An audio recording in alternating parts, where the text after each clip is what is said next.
Before we begin, if you're enjoying these stories from Navajo Tribal Police officers, please subscribe and hit that like button. These accounts need to be heard, and your support helps us continue sharing them. Also, drop a comment telling us where you're watching from. Now, let's get into Officer Winona Begay's story. Before I begin telling you this story, I must say something I consider very important. I will recount this story moving forward, but I lived it backward. I believe this is the most accurate way to describe what happened to me in the year 2003. Perhaps it was 1971, or perhaps it is now. All the years are happening at once. I am Winona Begay, a Navajo Tribal Police officer stationed in Window Rock, Arizona, the capital of the Navajo Nation. At least I was, or I will be, because time doesn't flow as you imagine, and I had to learn this the hard way.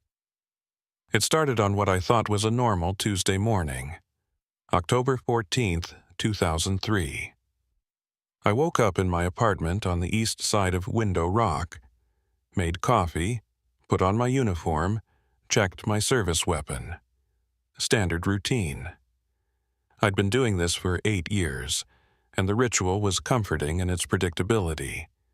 But that morning, something felt off. I couldn't place it at first, just a sense of wrongness like a frequency only I could hear. I poured my coffee and watched its steam rise from the cup. Except the steam was moving wrong.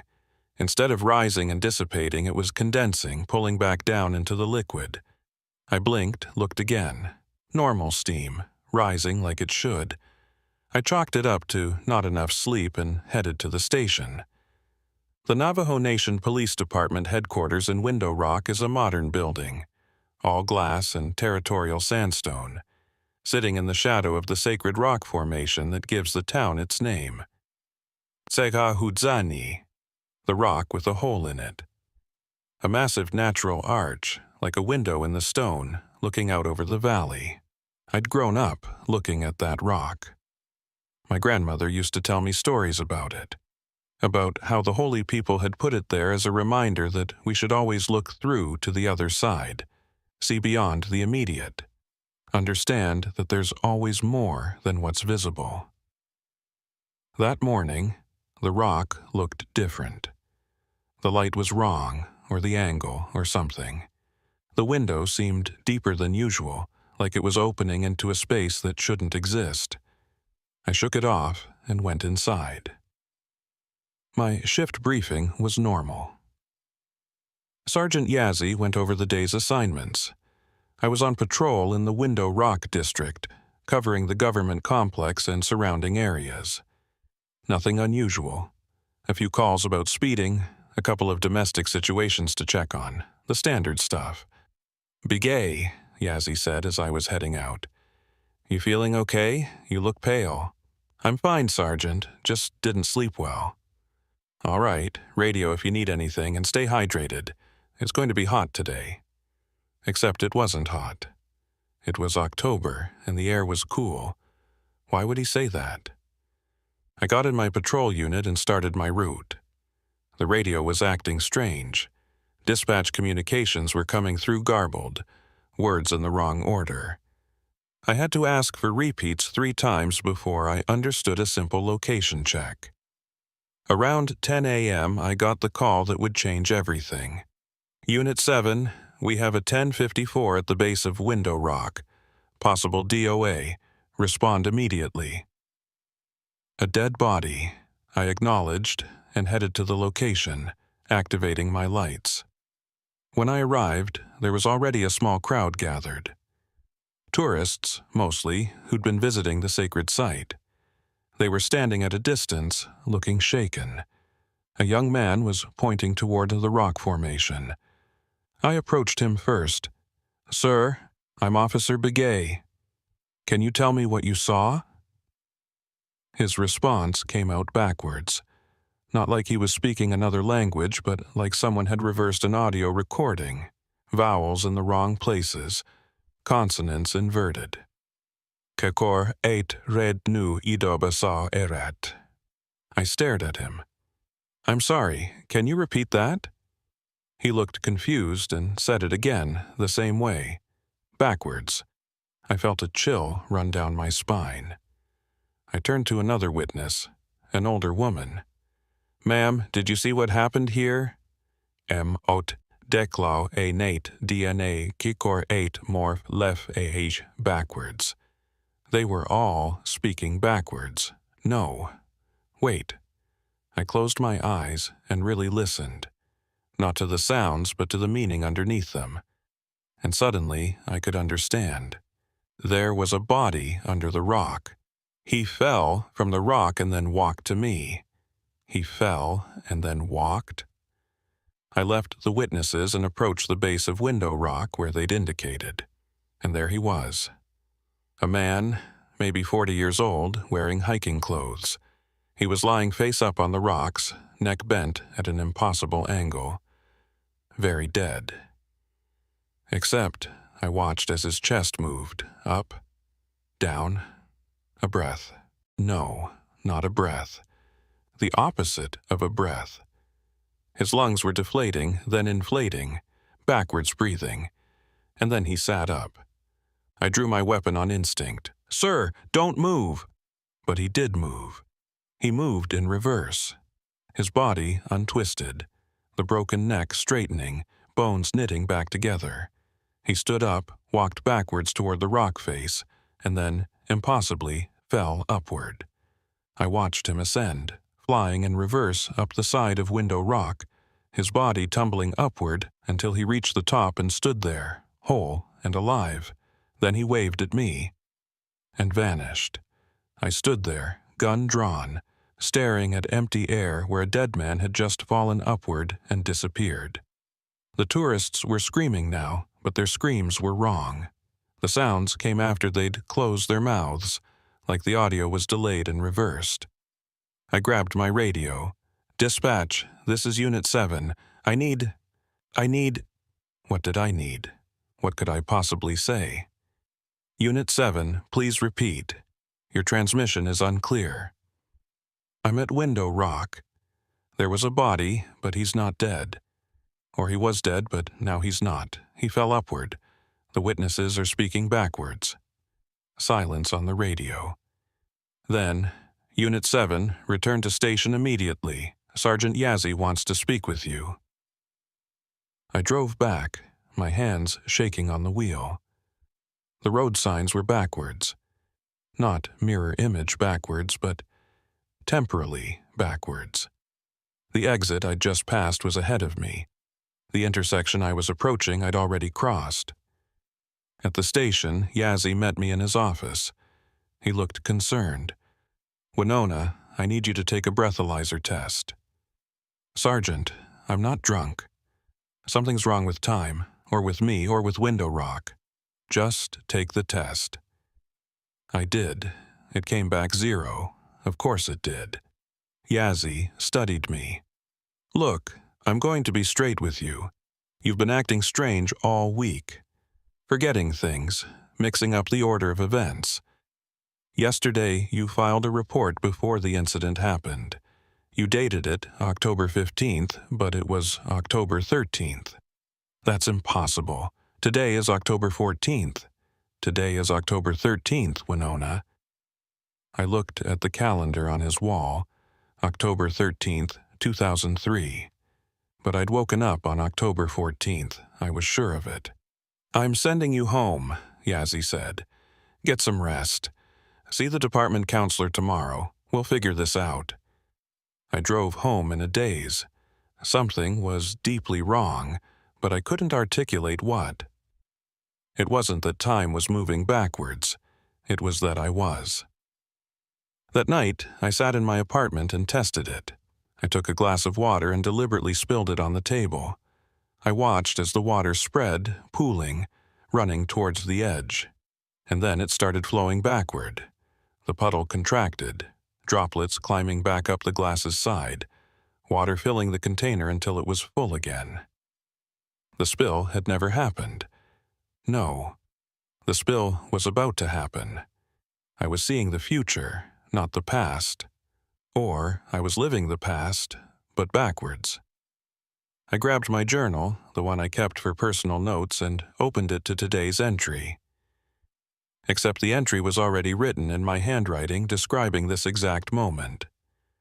October 13th, 2003. I'm living backwards. The water just unspilled itself. Tomorrow will be October 12th. I need to find out why this is happening before I run out of days. Below that, in different ink, was another note. You won't find out in time. You'll keep going backwards until you reach the beginning, and then you'll understand.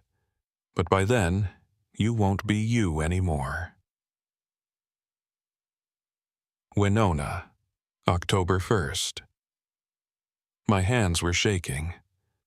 October 1st was 12 days ago, or 12 days from now, depending on how you counted. I flipped backward through the journal. The entries went in reverse order. October 12th, October 11th. Each one describing my growing awareness that time was running backwards for me. Each one more desperate, more confused. The entry for October 1st was the longest. I'm 32 years old today, except I'm not. I'm getting younger. My birthday was in July, but I'm unaging. Last week I was 33. This week I'm 32. By next week I'll be 31. I did the math. If this continues, I'll be 20 by Christmas, 10 by spring, a baby by summer. And then what? Do I disappear? Do I unexist? I went to Window Rock today, the sacred formation. I stood beneath it and asked the wind why this was happening. The wind answered, but backwards. It said, "Mirror through look you when yourself see you." When you look through the mirror, you see yourself. The Window Rock. It wasn't just a natural formation. It was a mirror, a temporal mirror, and I'd looked through it. I don't remember when. Not yet. That memory was ahead of me, in my backwards timeline. But somehow I'd activated something. Some ancient mechanism or spiritual trap or cosmic anomaly centered on that sacred rock. I was living my life in reverse, and every day I woke up younger, with one less day of memories, moving inexorably backward toward my birth, and maybe beyond. I barely slept that night. Every time I closed my eyes, I felt time slipping wrong. Felt myself sliding backward through the hours. When I woke up, it was October 12th, 2003. No, it was October 12th again. I'd already lived this day, or I was about to live it, or I was unliving it. I got up and checked the mirror. I looked younger, not much, but enough to notice. The tiny lines around my eyes were gone. My skin was clearer. I looked like I had a year ago. My phone rang. I picked it up. "Ere tioi ere," the voice was backwards. "Who is this?" "Emre hui nasht." I concentrated, listening beneath the reversed sounds. "Can you hear me? Are you there?" "Yes. Who are you?" "Winona. I'm you. From October 1st. I'm calling to warn you. Don't try to stop it. You can't. Just document everything. Write it down.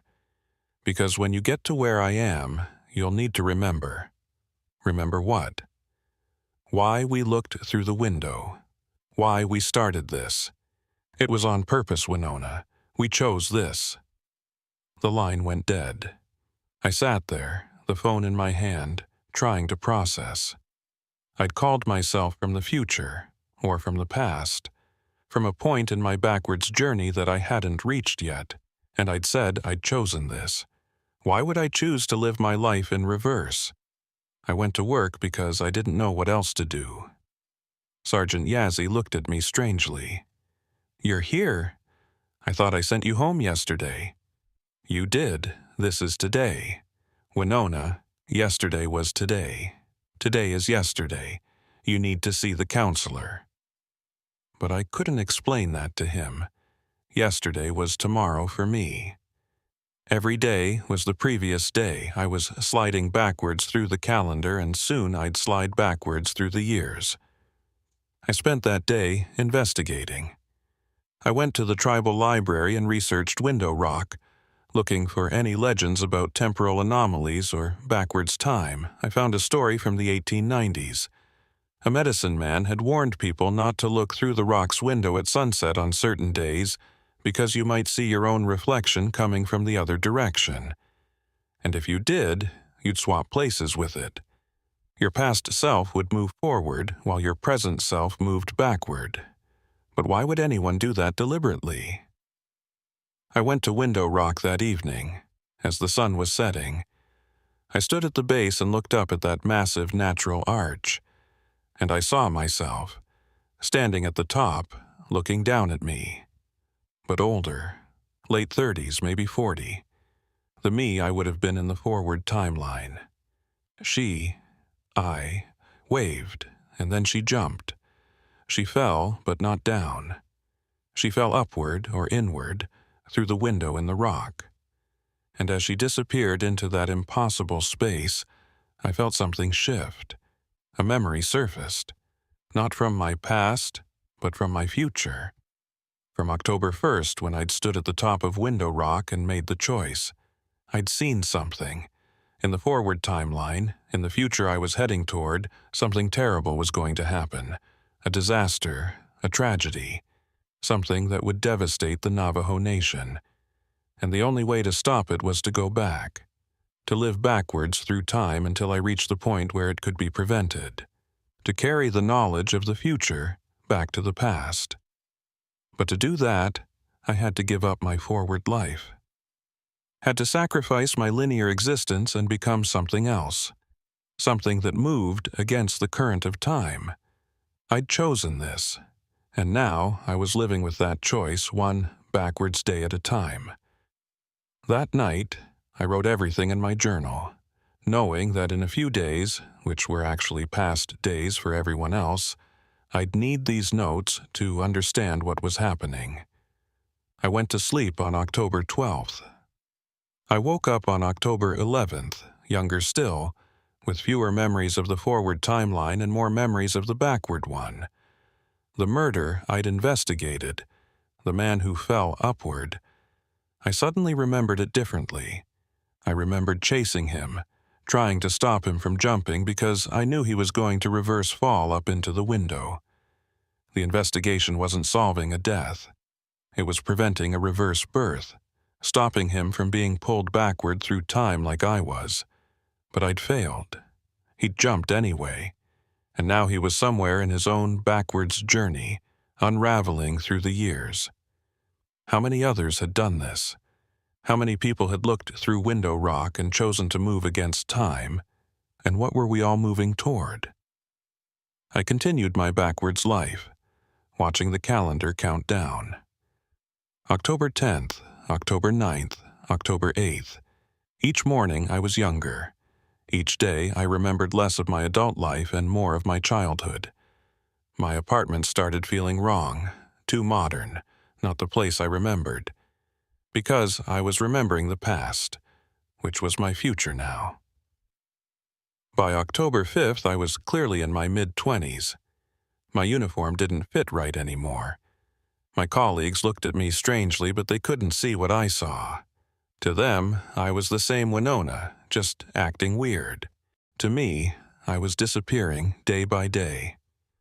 On October 1st, my last forward day and my first backward day, I drove to Window Rock one final time before I continued my journey into the past. The older me was there. The 40-year-old Winona, the one who'd jumped into the window what felt like weeks ago. She looked at me with sad, knowing eyes. "You understand now?" she asked. "I understand that we're moving backwards, but I don't understand why. You will. When you get to 1985, when you get to the day it starts, the disaster, the thing we have to stop. What is it? I can't tell you.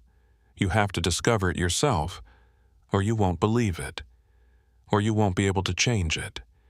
She paused. I'm at the end of my backwards journey. Tomorrow, I'll be a newborn, and then, I don't know, maybe I start over. Maybe I disappear. Maybe I'm reborn forward again. Are you scared? Terrified, but also at peace, because I know why I did this, and you will too. She walked past me, heading down the path, getting younger with every step until she was a teenager, then a child, then a toddler, and then she was gone. I stood at Window Rock alone. Tomorrow would be September 30th, and I would continue backward, through 2003, through 2002, through all the years between now and 1985, growing younger with each day, losing pieces of my adult self, moving toward something I didn't understand yet. But I'd made this choice. The me from the future had looked through that window and jumped, knowing what it would cost. Now, I just had to find out why. The wind picked up, blowing through the natural arch, and for just a moment, I heard it speak.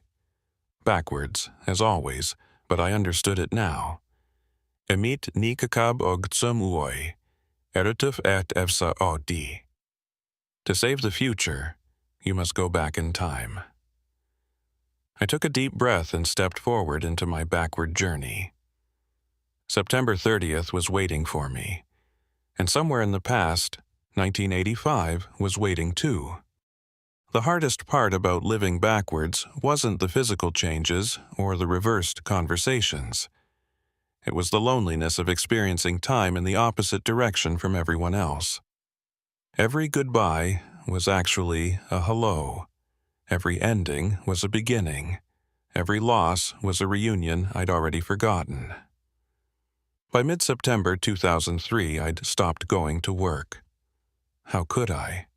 I was visibly younger every day, and my memories of recent events were fading while my past, my forward future, became clearer. Sergeant Yazzie put me on medical leave, concerned but unable to understand what was actually happening. My family noticed too. My mother came to visit on September 15th. She took one look at me and gasped. D-L-I-H-D, ekil-kul uai. You look like a child. That's what she'd said, backwards. I was 27 years old that day, according to my backward count. 5 years younger than I'd been on October 14th.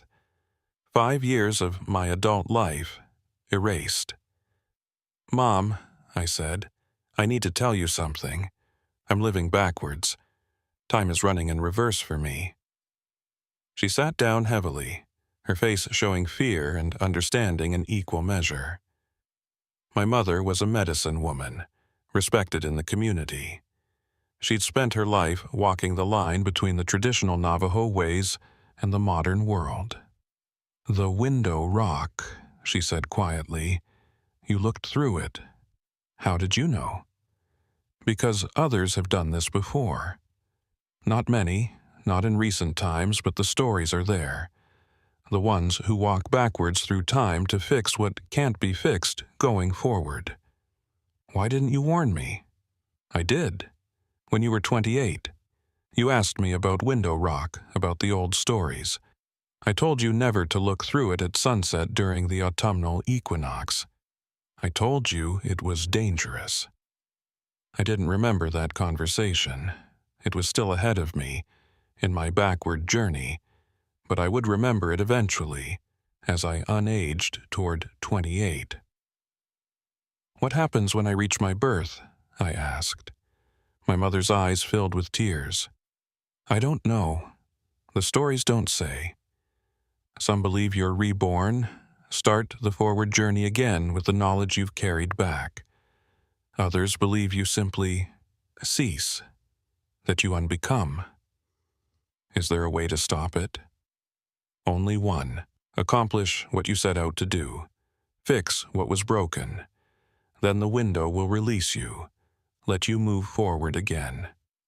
But I don't know what I'm supposed to fix. You will, when you reach the day it happened, the day in 1985 that set everything in motion. That year kept coming up. 18 years in my backward past, growing closer with every reversed day. I spent the next few weeks, which were actually the previous weeks, documenting everything. I kept detailed journals, knowing I'd need them as I got younger and my adult memories faded.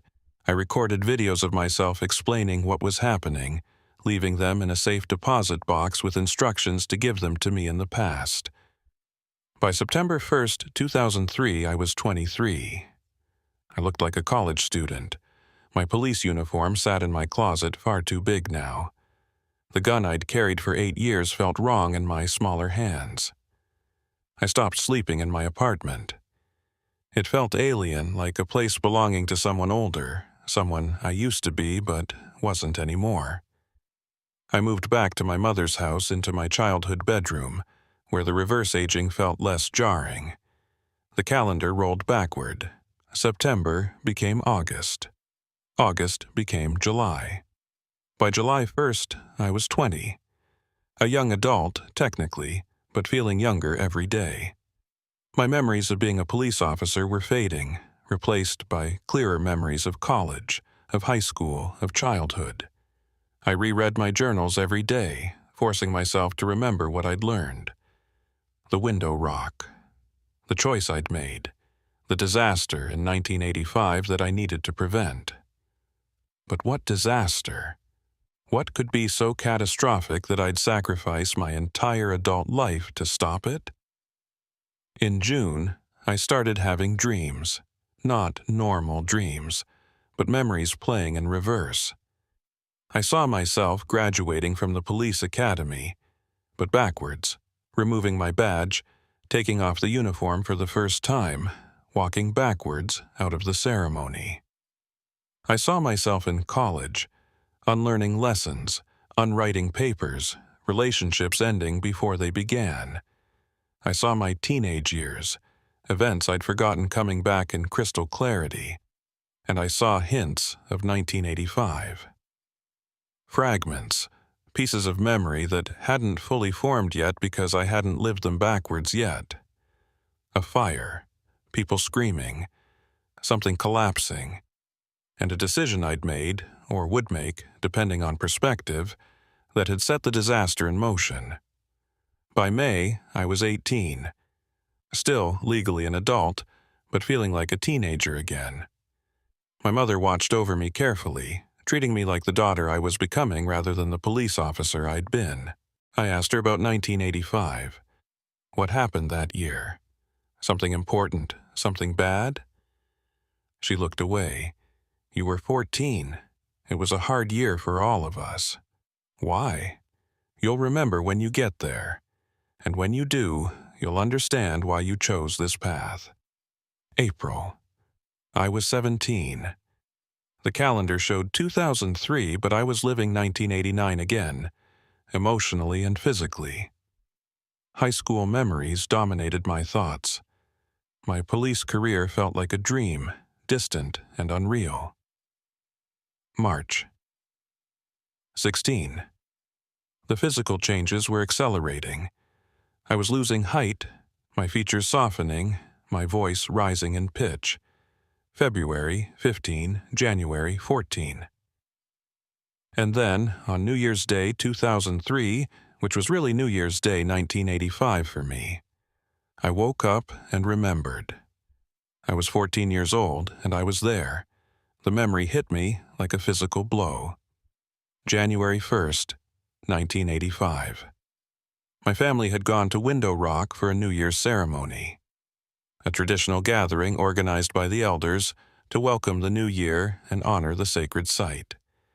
There were maybe 100 people there, families from across the nation, children playing, elders speaking, food being shared.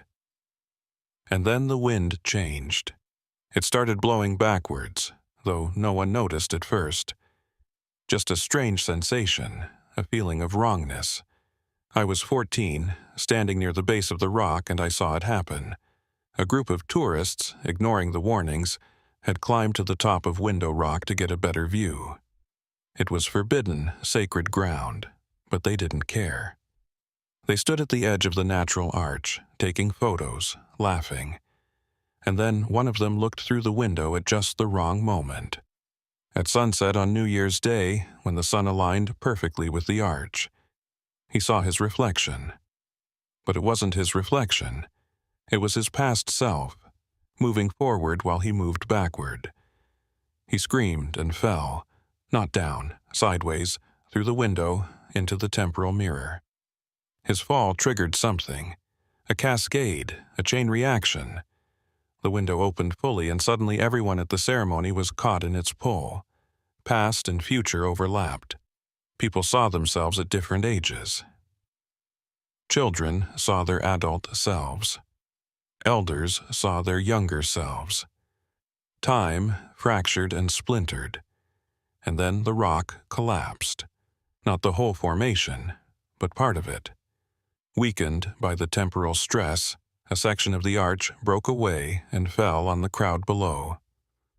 17 people died that day, crushed by falling rock in a disaster that should never have happened.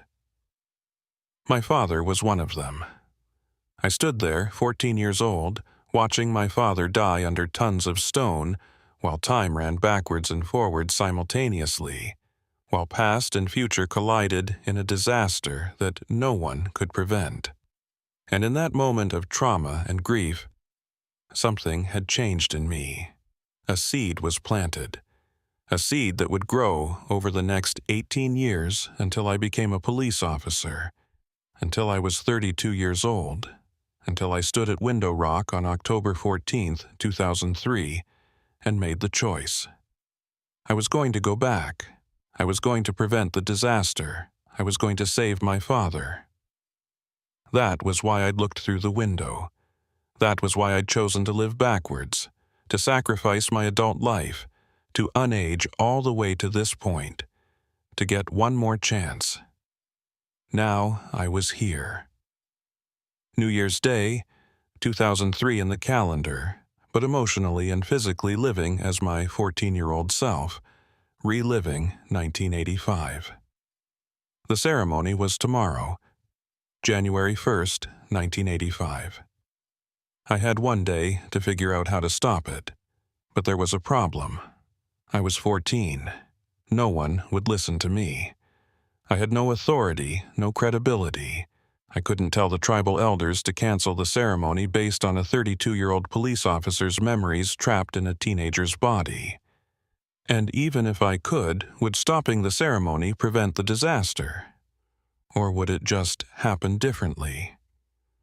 I spent December 31st, 2002, 1984 for everyone else, in an agony of indecision.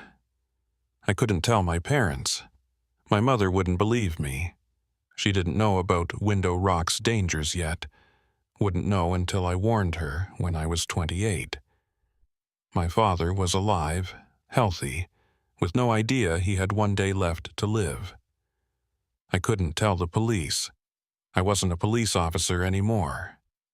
I was a 14-year-old girl with no evidence and a wild story. All I could do was be there, at the ceremony. And when the moment came, when that tourist started to climb toward the window, I'd stop him. Somehow. The ceremony began at sunset on January 1st, 1985. The whole community gathered at Window Rock, just like I remembered. Exactly like I remembered, because I'd lived this day before, 18 years ago, in my original timeline. I watched it all unfold with the eerie sensation of déjà vu. I knew what everyone was going to say before they said it. Knew where everyone would stand. Knew exactly when the tourists would arrive. They came just after the sun touched the horizon. 5 of them. White tourists with expensive cameras ignoring the signs that marked Window Rock as sacred ground. They started climbing. I ran toward them. "Stop! You can't go up there!" They laughed. A teenage Indian girl telling them what to do? Not likely. "It's dangerous," I shouted. "The rock will collapse." "The rock's been here for thousands of years, sweetheart. It's not going anywhere." They kept climbing. I tried to follow them, but I was too small, too young. too weak. My 14-year-old body couldn't make the climb that my adult self had made easily. I ran to find an elder, someone with authority. But by the time I found Tom Begay, the chairman, and dragged him back, it was too late. The tourists had reached the top. They were standing at the window taking photos, and then one of them turned, looked through the arch at exactly the wrong angle, at exactly the wrong moment as the sun aligned. He saw himself. He screamed. He fell through. The temporal cascade began. I felt it happen. Time split, fractured, ran forwards and backwards simultaneously. Past and future collided. The window rock became a mirror showing all moments at once, and the rock began to crack. "Run!" I screamed. "Everyone run! It's going to collapse!" But no one moved fast enough. Time was moving wrong. People were seeing their own pasts and futures. Confusion reigned. The rock fell. 17 people died, including my father. I'd failed. I'd come all this way, sacrificed 18 years of my life, unaged through my entire adulthood, and I'd failed to change anything. The disaster happened exactly as it had before. I stood in the aftermath, 14 years old, covered in dust and tears, watching them pull bodies from the rubble. And then I felt it. The window rock, broken now but still active, still pulling at time. I felt myself being pulled back, further back, into my childhood, toward my birth, toward the beginning, because I hadn't fixed it. The loop wasn't complete. I hadn't saved my father, hadn't prevented the disaster, so I would keep going backward. Past 14, past 10, past 5, all the way to the beginning. And maybe at the very start I'd understand what I'd missed, why I'd failed. December 31st, 1984. I was 13. The next morning, I woke up even younger. 12, 11, 10. The calendar kept moving backward through 2002, but I was living backward through my childhood, losing years faster now, the reverse acceleration increasing. My mother watched helplessly as her daughter unaged before her eyes, growing smaller and younger every day. "Is there anything we can do?" she asked the medicine woman she'd brought to help. The old woman studied me with sad eyes. "She's caught in the loop. The disaster happened in her past, so she went back to try to stop it, but she couldn't. So now she continues backward, looking for another chance, another moment where she can change things. Will she disappear? Eventually. When she reaches her birth, and then before, she'll unbecome. Unless she finds what she's looking for. The true moment, the real cause. But what was the real cause? The tourists had triggered the disaster, but maybe there was something deeper. Something I'd missed. I was 9 years old, then 8, then 7. My memories of being an adult were almost completely gone now. I remembered being a police officer the way you remember a dream. Vague, fragmentary, uncertain. But I remembered the journals I'd written. My mother read them to me every night, trying to keep the mission alive even as I forgot why it mattered. "You're trying to save your father," she reminded me. "You're trying to prevent the disaster at Window Rock." "Why did it happen?"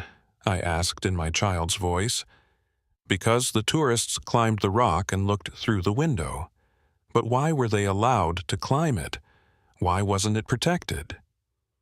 My mother stopped. "What? If the rock is sacred, why did they let tourists get so close?" And just like that, I understood. The real cause wasn't the tourists. They were just the trigger. The real cause was that Window Rock had been made accessible to outsiders, that the sacred site had been open to tourism without proper protections, without guards, without barriers. And that decision had been made in 1982. I was 6 years old now, too young to speak clearly, too young to write coherently. But I had 3 years before the disaster, 3 years to prepare. My mother understood. She contacted the tribal council, armed with the knowledge from my journals. She argued for protections at Window Rock, barriers, guards, restricted access during ceremonial times. The council debated. Some agreed, others argued that limiting access would hurt tourism revenue. The decision hung in the balance. I was 5 years old, then 4, then 3. The calendar showed 2001, but I was living 1973, 1972, 1971. I was running out of time. Literally running out of years. And then, on a day when I was 3 years old, the tribal council voted. Window Rock would be protected. Sacred ceremonies would be restricted to tribal members only. Barriers would be erected to prevent climbing. The resolution passed by a single vote. Had it been enough? Had we changed the timeline? I couldn't know. I was 3 years old, barely able to understand what was happening. I kept aging backward. 2 years old. 1. My mother held me, singing traditional lullabies as I became a baby in her arms. "You did it," she whispered. "You saved him. The disaster won't happen now. You can rest." I couldn't speak anymore. I could barely think. I was an infant, then a newborn, and then... I woke up on October 14th, 2003. I was 32 years old, in my apartment in Window Rock, my alarm clock blaring. I sat up, gasping, my adult mind fully intact. Had it been a dream? A hallucination? I grabbed my journal, empty pages, no entries about living backwards. I went to the window and looked out at Window Rock. The sacred formation stood unchanged, but there were new barriers around it. Guardrails. Warning signs. A security fence. I'd never seen those before. They hadn't been there yesterday. Or had they always been there? I drove to work, my mind reeling. At the station, everything seemed normal. Sergeant Yazzie gave me my assignment for the day. Quiet morning, just routine patrol. "Hey, your father called. Said he's coming to visit next week." I froze. "My father?" "Yeah, said he's driving up from Phoenix. You okay, Big A? You look like you've seen a ghost." My father. Alive. Retired and living in Phoenix. He hadn't died in 1985. The disaster had never happened. Because I'd prevented it. By going back, by living backwards, by figuring out the real cause. I'd changed the timeline, but only I remembered both versions. Only I had lived the reverse journey. I spent that day in a daze, gradually adjusting to the new reality. A reality where my father was alive, where Window Rock had been protected since 1982, where the disaster of 1985 had never occurred. A reality I'd created by sacrificing my forward life and living backwards through time. That evening, I drove to Window Rock. I stood at the barriers I'd caused to exist, and looked up at the sacred arch. The wind blew through it, and for just a moment, I heard it speak. Forwards this time. "Thank you." I smiled. "You're welcome." I turned to leave, ready to live my life forward again, in this better timeline I'd created. But as I walked to my car, I saw her. A younger version of myself, maybe 14 years old, standing at the edge of the sacred site, staring up at the window. She looked at me and waved, and I realized the loop wasn't broken. It was just beginning again. Another Winona from another timeline was about to make the same choice. To look through the window, to live backwards, to try to prevent a disaster that, in her timeline, had happened. How many times had this loop occurred? How many Winonas had walked this path? And would it ever truly end? I got in my car and drove away, leaving my younger self to make her own choice. The wind followed me, speaking forwards and backwards simultaneously, a reminder that time is never as linear as we think, and that some sacrifices echo across all possible timelines, forever. I couldn't leave her there, my younger self, standing at Window Rock, about to make the same mistake I'd made. Or the same sacrifice. I still wasn't sure which it was. I parked my car and walked back. As I approached, the 14-year-old version of me turned to face me. She didn't look surprised to see me. "You're me," she said simply. "From the other timeline." "How did you know?" "Because I can see it, around you. All the years you lived backwards. They're still there, like shadows. You're 32, but you're also every age between 3 and 32, all at once." I looked at my hands. She was right. In certain lights I could see my hands overlapping with younger versions, older versions, all the ages I'd been during my reverse journey. "You're going to look through the window," I said. "Aren't you?" She nodded. "I have to. In my timeline, the disaster happened. Dad died. 17 people died, and I learned that the only way to prevent it is to go back. I already prevented it. This timeline is fixed. The barriers are up, the ceremony was safe, your father is alive. In your timeline, not mine." She gestured around us. "This Window Rock, your Window Rock, it's stable. But I'm not from this timeline. I'm from a parallel one where the disaster still happened, and I need to go back and fix it in my world." I felt dizzy. How many timelines are there? As many as there are ways to look through the mirror. Every time someone looks through Window Rock at the right moment, they create a new branch, a new possibility. You fixed your timeline, but there are others where it's still broken. Others where Winona Begay needs to make the journey. So it never ends? Maybe it doesn't. Maybe that's the nature of the mirror. It shows you what could be, what was, what might be, and some of us choose to cross over, to try to make things right. The younger me walked toward the barriers. She climbed over them easily, her 14-year-old body small and agile. "Don't," I said. "You don't have to do this. Let that timeline go, stay here where your father is alive." She stopped and looked back at me with sad, determined eyes. Eyes I remembered having. "If I stay here, I'm abandoning everyone in my timeline. All the people who lost loved ones in the disaster, all the families who suffered. I can't do that. You'll lose everything, your adulthood, your career, your life. I'll lose the future, but I'll save the past. Isn't that worth it?"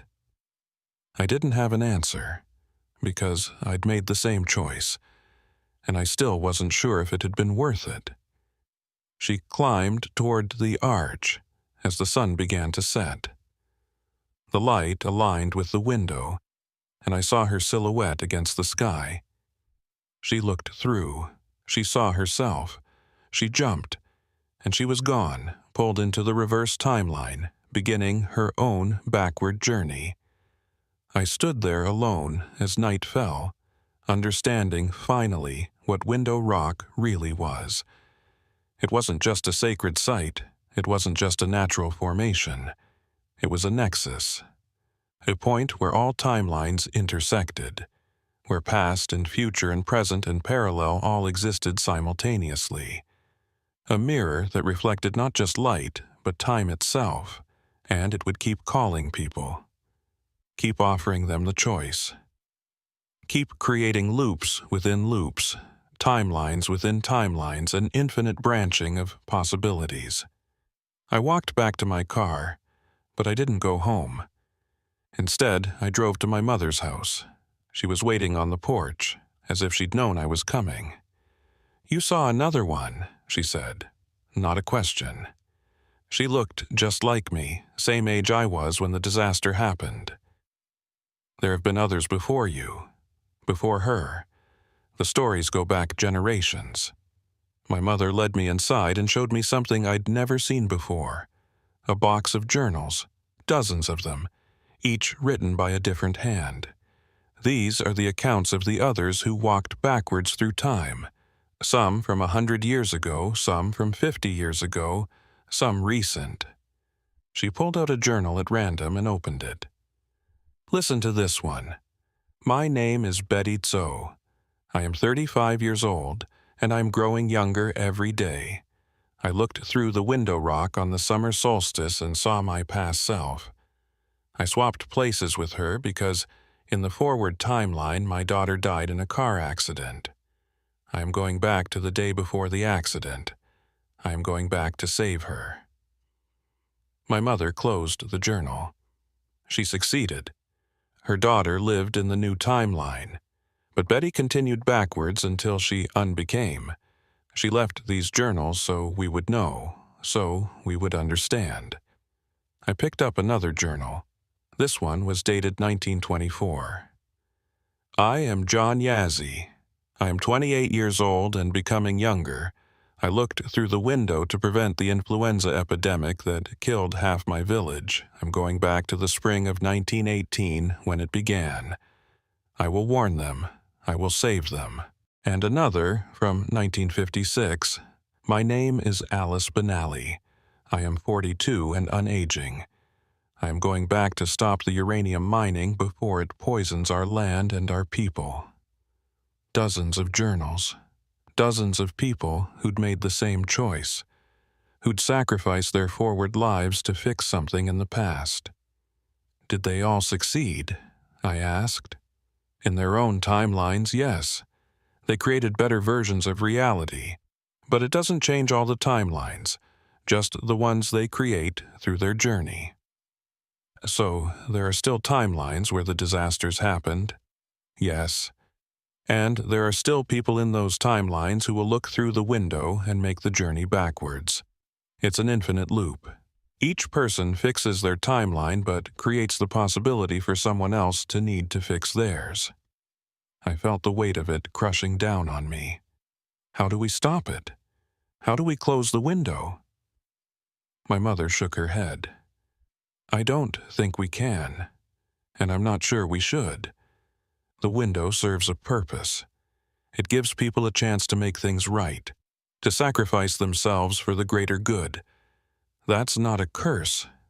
That's a gift that costs everything. Yes, but some things are worth everything. We sat in silence for a long time, surrounded by the journals of the backwards walkers, the timeline's fixers, the people who'd loved enough to unbecome. Finally, I asked the question that had been haunting me. What happened when I reached my birth? In the original journey, I remember being a baby, becoming a newborn, and then I woke up on October 14th again. What happened in between? My mother looked at me with ancient eyes. You were reborn. When you reached the moment before your birth, the loop completed. You'd fixed the timeline, prevented the disaster, and the window released you. You were born again into the new timeline you'd created, with no memory of the journey, but with the benefits of the fixed past. But I remember all of it. Because you looked at another version of yourself making the same journey. That triggered your memories, showed you what you'd done, what you'd sacrificed. So, the me that was born in this timeline is a different me than the one who made the journey? Yes and no. You're the same consciousness, the same soul, but you've lived two versions of your life now. The forward one where the disaster happened, and the backward one where you prevented it. Both are real. Both are you. My head hurt, trying to comprehend it. Am I going to have to do it again? Is this going to keep happening? Not to you. You've completed your loop, but others will make the journey. Other Winonas from other timelines, and you'll see them from time to time, standing at Window Rock, making their choice. Should I try to stop them? Would it have changed anything if someone had tried to stop you? I thought about it. No. I had to do it. I had to try to save him. Then you have your answer. I stayed with my mother that night, reading through the journals of the backwards walkers. Each story was different, but they all followed the same pattern. A disaster, a choice. A journey backwards through time, a sacrifice, a new timeline. Some had succeeded in preventing what they set out to prevent. Others had failed but created other improvements. A few had simply vanished, unbecoming, without completing their mission. All of them had made the choice, knowing what it would cost. The next morning, I returned to work. My father called during my shift and we made plans for his visit. Hearing his voice, knowing he was alive, made the sacrifice worth it. But the question lingered. Was this timeline more real than the one where he died? Or were they both equally real, existing in parallel, branching possibilities? I didn't have an answer. Over the following weeks, I saw more of them. More versions of myself from other timelines, standing at Window Rock, looking through the mirror, making the choice. Some were police officers like me, some were teenagers, some were old women at the end of their lives, choosing to go back one last time to fix one last thing. Each time I saw one, I understood a little more. Window Rock wasn't just a place, it was a mechanism. A temporal engine that ran on sacrifice, powered by love, fueled by the human desire to make things right. And it would run forever, across all timelines, all possibilities, all versions of reality where someone loved enough to give up everything. I started adding my own journal to the collection, not for other versions of me, but for whoever came next. Whoever looked through the window and needed to understand what they were about to undertake. I wrote about the backwards journey, about the unaging, about watching yourself disappear day by day, about the loneliness of moving through time in the opposite direction from everyone else. But I also wrote about the why, about the father I'd saved, about the 17 lives that were never lost, about the better timeline I'd created. And I wrote this. If you're reading this, you've already made the choice, or you're about to. You've seen the window rock. You've seen your reflection moving in the opposite direction. And you're wondering if it's worth it. I can't answer that for you. Only you know what you're trying to save, what you're trying to fix. Only you know if the sacrifice is worth the price. But I can tell you this, you're not alone. Dozens of us have walked backwards before you. Dozens more will walk backwards after you. We are the timekeepers, the history fixers, the ones who love enough to unbecome. And in every timeline we create, in every disaster we prevent, in every life we save, we live on. Not as individuals, but as the act of sacrifice itself. We are the wind that speaks backwards. We are the mirror in the rock. We are the reason some tragedies never happen. Walk bravely into your reverse journey, and know that when you reach the beginning, you'll be reborn into the better world you created. That is the gift of Window Rock. That is the burden we carry. That is the choice we make, backwards and forwards, forever. I closed the journal and added it to the collection in my mother's house. Then I went to Window Rock one last time. I stood at the barriers and looked up at the sacred arch, the natural window in the stone. The sun was setting, aligning perfectly with the opening. And in the window, I saw myself. Not a younger version, but an older one. 60 years old, maybe 70, with white hair and lined face. She waved at me, and I understood. This wasn't the end of the journey. It was just one point in an infinite loop. I would keep living forward, keep serving, keep protecting. And someday, when I was old, I would make the choice again. would look through the window and walk backwards one more time to fix something else. The loop within the loop within the loop. Forever. The wind blew through window rock, speaking forwards and backwards simultaneously, and I heard its message clearly. Time is not a line, it's a circle. And we who walk backwards are completing the circle, closing the loop, making the past and future meet. This is our purpose. This is our gift. This is our burden. Accept it and be free. I walked back to my car, leaving the window behind but carrying its gift with me. I was Officer Winona Begay, Navajo Tribal Police, 32 years old. I had lived backwards through time to save my father, and someday I would do it again. Because that's what the wind that speaks backwards teaches us. Love is worth the sacrifice. Time is not our enemy. And some gifts can only be given by going back to the beginning and starting over. I drove home under the stars, the window rock standing eternal behind me, waiting for the next person who would love enough to unbecome. The mirror was always open. The choice was always there.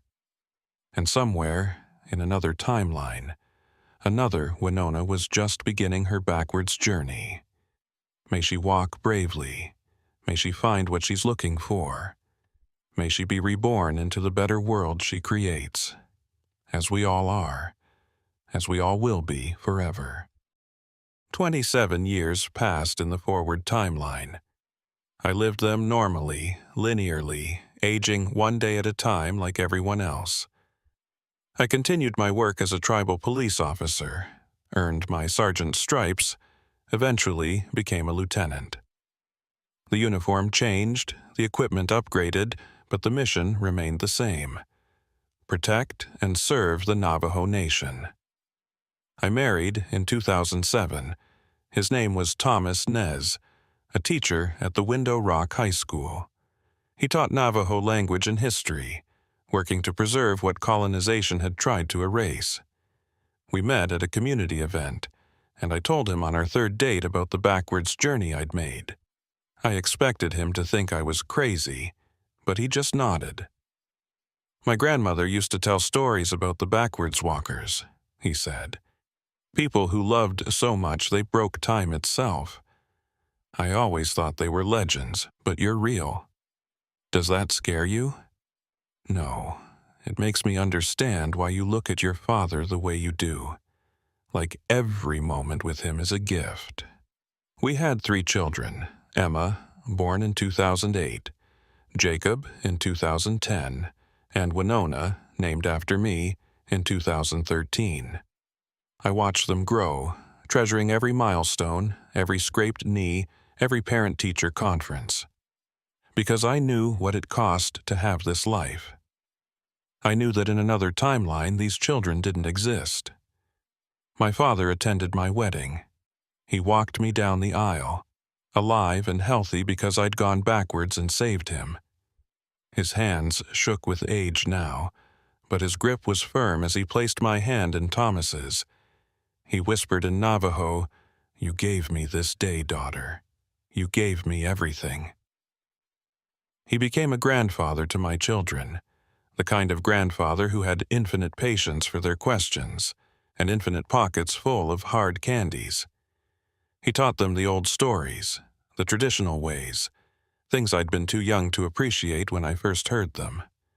When he held baby Winona for the first time, he looked at me with knowing eyes. She has your determination, your strength. I hope she never has to sacrifice what you sacrificed. Me too, Dad. Me too. He grew old gracefully, his hair turning white, his steps slowing, but his mind sharp until the end. He passed away peacefully in his sleep in 2019, at 86 years old. We buried him in the traditional way, and I stood at his grave knowing that in the original timeline, he'd been dead since 1985. I had given him 34 extra years of life. It was worth it. The tragedy at Window Rock never happened in this timeline. The 17 people who'd died in the original timeline lived full lives. I saw them around town, the ones who would have been crushed by falling rock. They had families now, careers, grandchildren. They had no idea they'd been saved by a woman who'd chosen to unbecome. But I knew, and I carried that knowledge like a sacred trust. Every year, on October 14th, the day I'd first noticed time running backwards, I visited Window Rock. I left offerings at the sacred site, corn pollen, turquoise, prayers, thanking the window for the gift it had given me, honoring the sacrifice I'd made. And every year, without fail, I saw them. Other backwards walkers, other versions of people from other timelines standing at the rock, making their choice. Sometimes they looked like me, different ages, different versions of Winona Begay choosing to fix different disasters. Sometimes they were other people entirely, other officers, other mothers and fathers and children who'd learned about Window Rock's gift and were willing to pay its price. I never tried to stop them anymore. I understood now. This was the purpose of Window Rock. This was why the sacred site existed, why the holy people had placed it here at the junction of the physical and temporal worlds. It wasn't just a natural formation.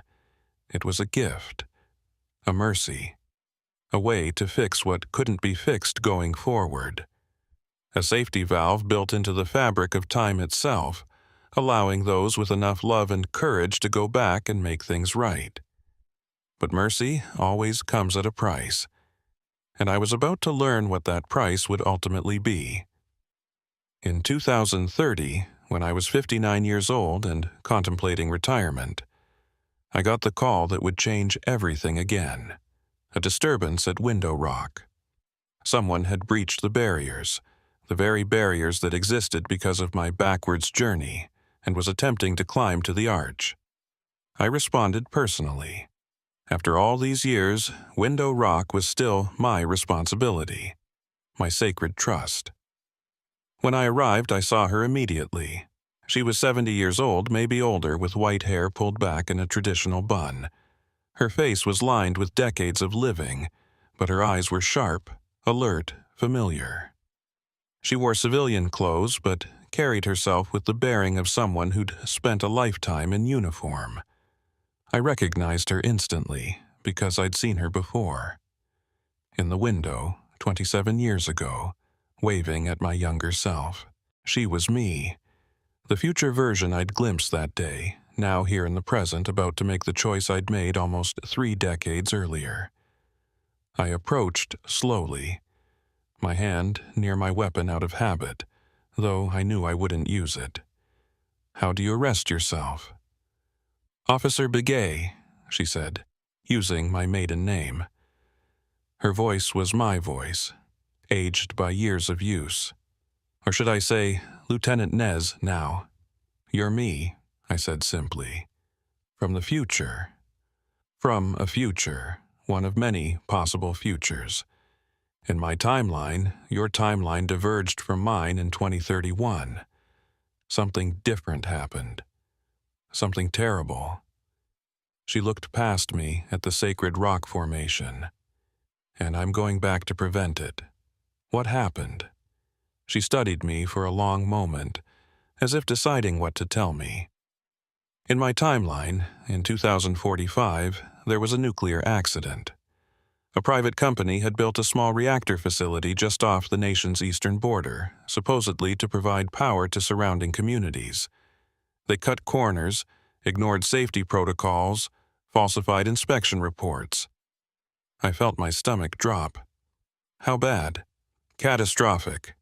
The reactor melted down on August 3, 2045. The wind was blowing west that day, straight across the Navajo Nation. Thousands died in the initial radiation burst. Tens of thousands more got sick. The land was poisoned, water supplies contaminated. Livestock had to be destroyed. Crops couldn't be grown. She paused, her voice breaking slightly. "Our children, Winona. Emma's children. Jacob's children. Little Winona's children. All of them exposed, all of them sick. Some died quickly. Others lingered for years, wasting away from radiation poisoning. I watched my grandchildren die, one by one, while the federal government argued about jurisdiction and responsibility and cleanup costs. Tears were streaming down my face. My babies, my grandbabies who didn't exist yet in my timeline. The nation tried to evacuate, she continued. But where could we go? This is our land, our home. The 4 sacred mountains bound us to this place. We couldn't just leave. So we stayed and we suffered, and we watched our people die. And you're going back to prevent the facility from being built? Yes. The approval process started in 2018. I'm going back to that year, to the day the Tribal Council first heard the proposal. I'm going to stop it. I'm going to make sure they understand the danger, that they reject the plan completely. But you'll have to live backwards through everything. Through your 70s, 60s, 50s. You'll lose all those years. You'll lose your memories of your children, your grandchildren, your life. I know. Her voice was steady now, resolved. I've lived this life, Winona. All 73 years of it. The career, the family, the joys and sorrows. And I'm about to give it all up, unlive it all, to prevent a disaster that hasn't happened yet in your timeline. What about your Thomas? Your version of him. He died in 2042, lung cancer from the radiation. She wiped her eyes. I'll get to see him again when I'm walking backwards. Get to say goodbye properly, or hello from his perspective. Time is strange that way.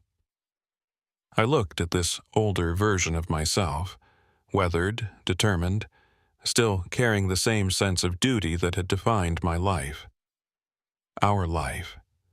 Does it work? I asked. Do you succeed? I don't know. I haven't made the journey yet, but I have to try. Just like you tried. Just like all the others tried. That's what we do. We're police officers. We protect people. And if that means walking backwards through time, unbecoming ourselves year by year, then that's what we do. I realized then what Window Rock had been preparing me for all along. Why I'd been allowed to keep my memories of the backwards journey when I could have been reborn without them. Why I'd been shown other walkers over the years. This wasn't the end. This was the next beginning. Come with me, I said. You've got a few hours before sunset. Let me show you something. I took her to my mother's house. Mom was 87 now, still sharp as ever, still the keeper of the backwards walker's secrets.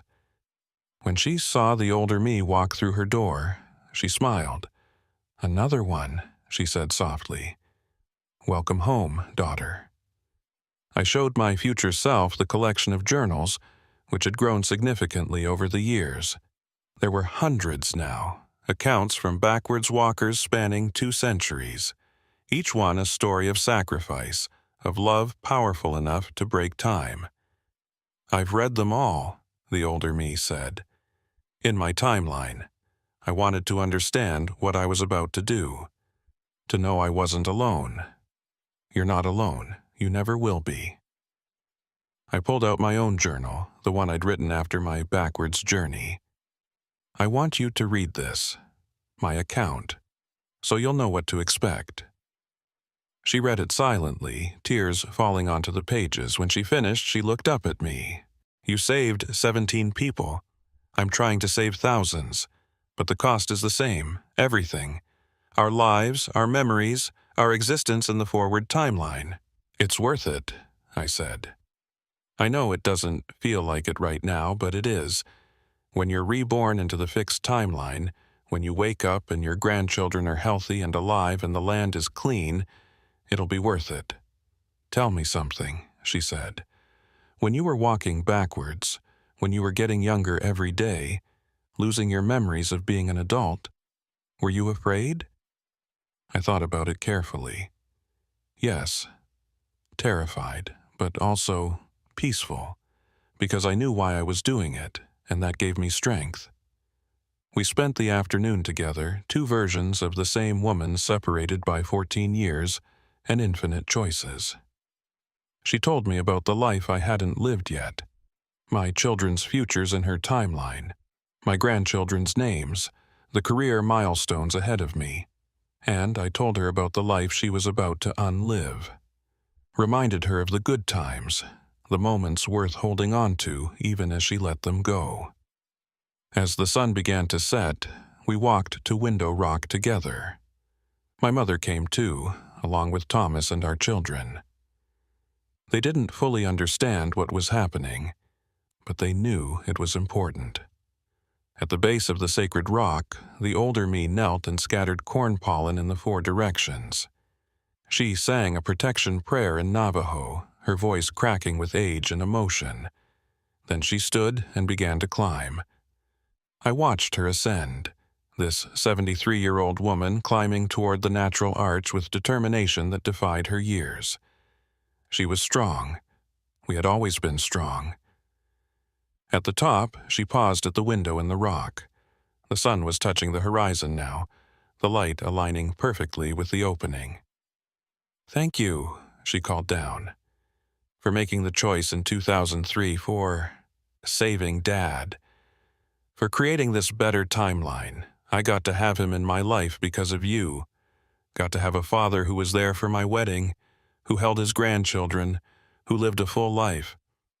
Whatever happens, whatever timeline I create, I want you to know that having him was worth everything." "I know," I called back. "And thank you for what you're about to do, for saving our grandchildren, for protecting the land, for doing what needs to be done." She smiled, and even from a distance, I could see the peace in her expression. She had made her choice. She was ready. She turned to the window and looked through. I saw it happen, saw her body shimmer, saw time begin to fracture around her, saw her reflection in the window. Not the old woman she was now, but a younger version, walking backwards from the other direction, moving through time in reverse. They met in the window, young and old, backwards and forwards, past and future colliding. And then she jumped, not down, not forward, but inward through the temporal mirror, into the reverse timeline where she would begin her journey from old age back to infancy. She was gone. I stood there with my family, watching the empty arch as the sun dipped below the horizon. Thomas put his arm around me. "Is she going to be okay?" Emma asked. She was 22 now, a recent college graduate. "She's going to save thousands of people," I said. "She's going to prevent a disaster that would have destroyed the nation. Yes, she's going to be okay, more than okay. Will we see her again? Maybe. Maybe when I'm 73, I'll be the one climbing that rock. Or maybe she'll succeed and create a timeline where the disaster never threatens us, where no one needs to walk backwards at all. Either way, she'll have done her duty." Jacob, my middle child, was staring at the rock with fascination. He was 20 years old, studying engineering. "The physics of it don't make sense. How can someone move backwards through time? Where does the energy come from? What about causality paradoxes?" "It's not physics," my mother said gently. "It's older than physics. It's the holy people's gift, a mercy beyond science. But some things can't be explained, only experienced. Window Rock is one of them." We returned home as stars began to appear in the darkening sky. That night, I couldn't sleep. I kept thinking about my future self, now somewhere in the reverse timeline, living backwards through 2045, 2044, 2043, getting younger with each day. Would she succeed? Would the nuclear facility be prevented? Or would she, like I had initially, fail to change things and continue backwards, searching for another way, another moment where she could make a difference. I went to my desk and pulled out my journal. I'd kept writing in it over the years, documenting not just my backwards journey but also the life I'd lived since, the children I'd raised, the cases I'd solved, the community I'd served. Now I added a new entry. October 15th, 2030.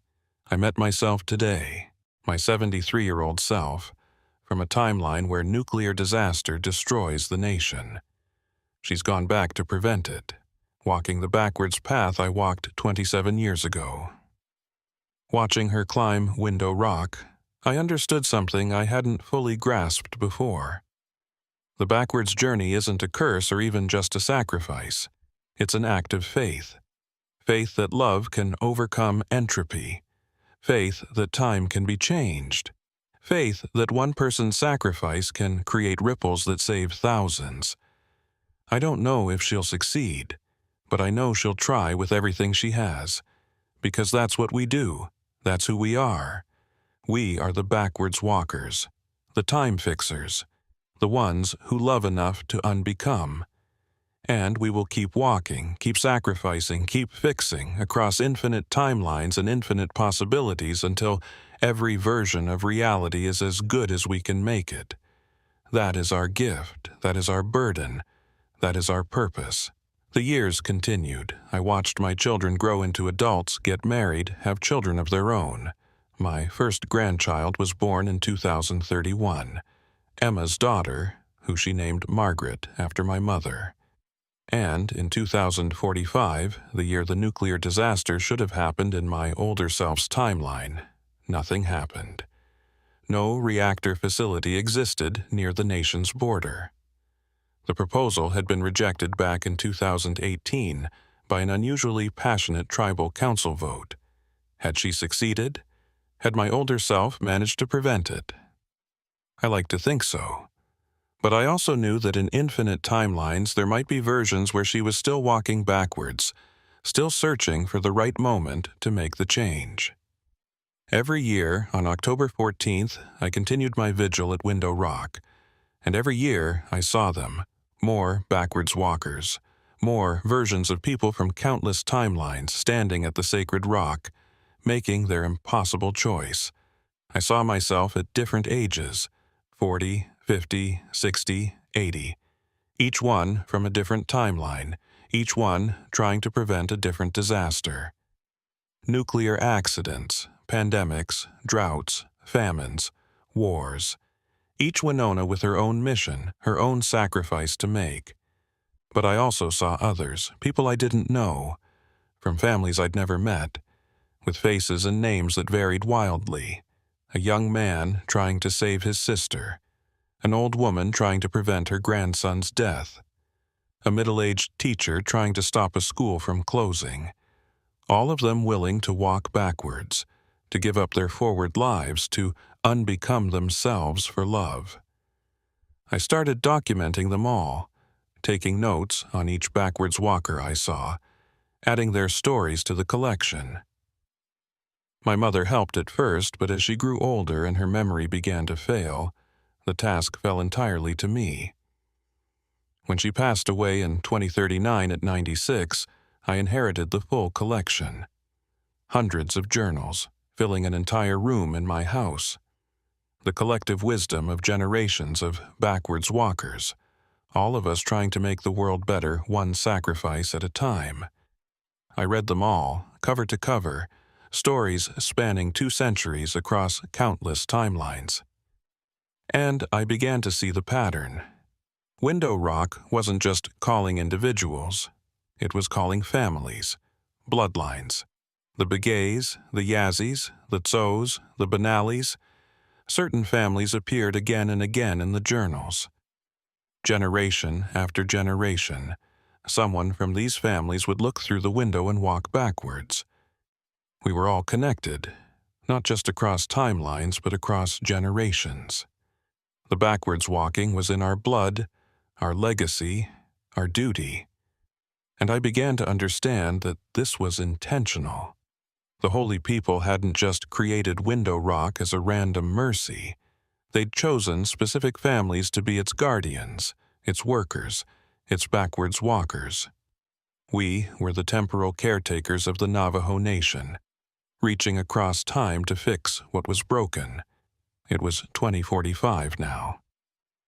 I was 74 years old, retired from the police force but not from the mission. I spent my days at Window Rock, watching over the sacred site, documenting the backwards walkers, adding their stories to the ever-growing collection. Thomas was still with me, though his health was failing. We sat together on the porch of our home, watching the sun set over the valley, and I told him what I'd learned. "We're not individuals making random choices," I said. "We're part of a system, a temporal ecosystem. The backwards walkers are like white blood cells in the body of time.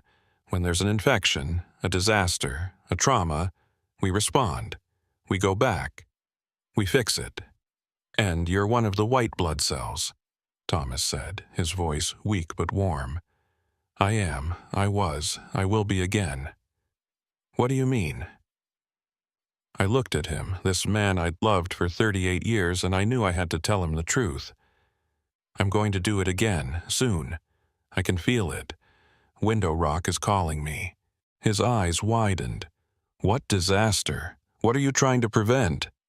"I don't know yet, but I'll know when the moment comes. I'll see through the window, and I'll understand what needs to be fixed." "Will I remember you? After you walk backwards and are reborn into the new timeline?" "I don't know. Maybe. Maybe not. Time is strange that way." He took my hand, his grip weak but steady. "Then let me tell you now, while I can. I love you. I have loved you since the day we met, and if you have to walk backwards again, if you have to unbecome yourself to save people, I understand. That's who you are. That's why I fell in love with you."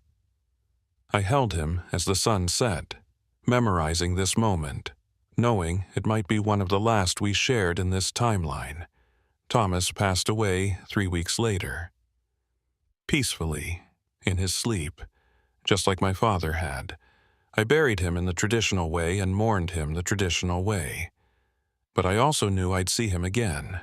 When I walked backwards through our years together, I'd experience our marriage in reverse.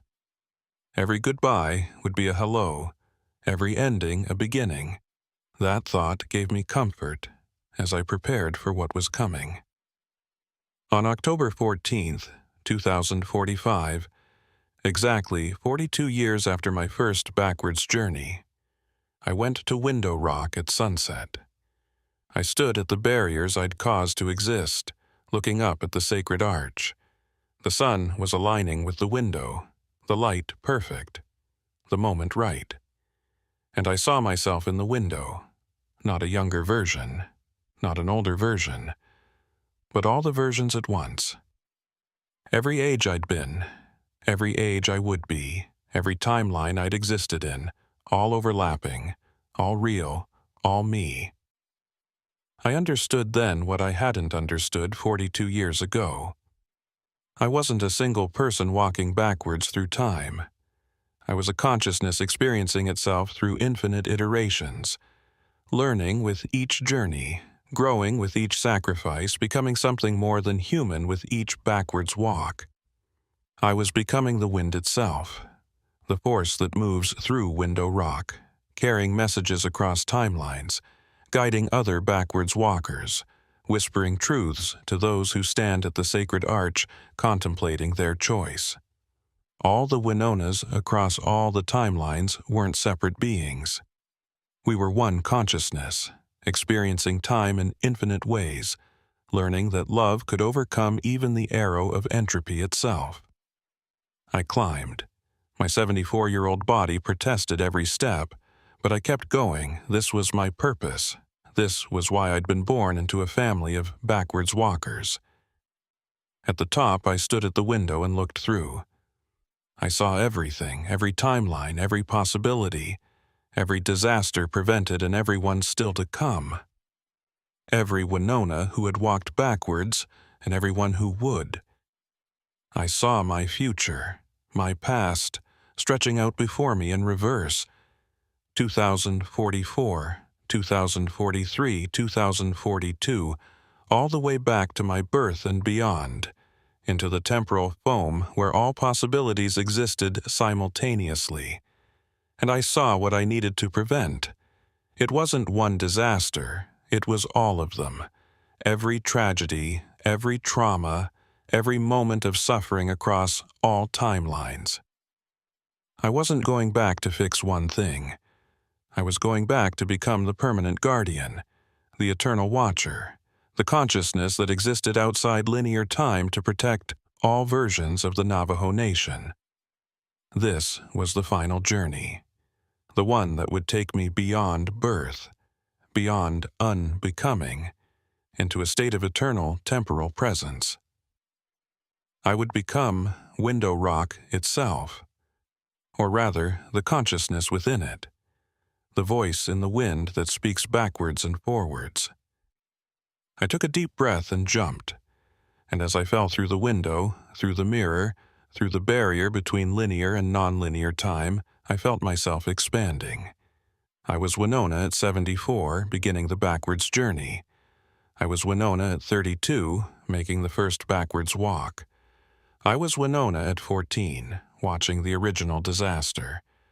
I was Winona at every age, in every timeline, all at once. And then I was more than Winona. I was the wind that speaks backwards and forwards, the wind that moves through Window Rock, carrying knowledge across time, the wind that whispers to each person who stands at the sacred arch, contemplating the impossible choice. I am eternal now, existing in all times simultaneously, watching over all the timelines, all the backwards walkers, all the sacrifices made in the name of love. I see them all. The young man saving his sister, the old woman preventing her grandson's death, the police officer stopping a nuclear disaster, the teacher preserving a school, all of them giving up their forward lives to fix what was broken. And I guide them. I whisper to them. I show them the path, because I am the path. I am the wind that speaks backwards. I am Window Rock's eternal guardian. I am Winona Begay, who loved enough to transcend time itself. And I will be here forever, in this sacred place where all timelines meet, watching over my people, guiding the backwards walkers, ensuring that love always overcomes entropy. This is not an ending. This is an eternal beginning. The wind continues. The window remains open. The choice is always there. And I am always here, waiting to guide the next person home, backwards and forwards, forever.